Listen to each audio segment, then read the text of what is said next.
Hello student, আমি তোমাদের Soumya ma'am. আজকে তোমাদের কারেন্ট অ্যাফেয়ার বেসড একটা জিওগ্রাফিক্যাল ফ্যাক্ট বলবো।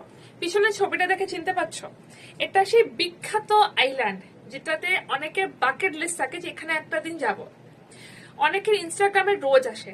নীল সমুদ্র, নীল আকাশ, সাদা নীল বাড়ি, একটা আলাদাই ফ্যাসিনেশনের জায়গা গ্রিসের স্যান্টোরিনি আইল্যান্ড। বাট এটা এখন চর্চার বিষয় কেন? তার কারণ লাস্ট 4 সপ্তাহে এখানে 200-র বেশি আর্থকোয়েক হয়েছে। রিক্টার স্কেলে এর মান 4.7। পয়েন্ট হচ্ছে 4.7 এমন কিছু বেশি নয়, তাহলে এতটা ভয় কেন পাচ্ছে লোকজন? এখান থেকে কেন বেরিয়ে যাচ্ছে?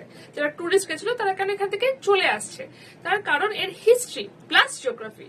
আগে জিওগ্রাফিটা বলি। স্যান্টোরিনি আইল্যান্ডটা অবস্থিত হচ্ছে এখানে। এটা পৃথিবীর একটা অন্যতম বিশিষ্ট আর্থকোয়েক জোন বা হেলেনিক আর্কের মধ্যে অবস্থিত। এখানে অনেকগুলো প্লেট একসঙ্গে অবস্থান করার জন্য এখানে এটা অত্যন্ত বেশি মানে আর্থকোয়েক প্রোন জোনের মধ্যে অবস্থান হয়ে থাকে। এর আগে 1600 বিসিতে এই জোনে বা এই অঞ্চলে একটা বিভৎস ভলকানিজম হয়।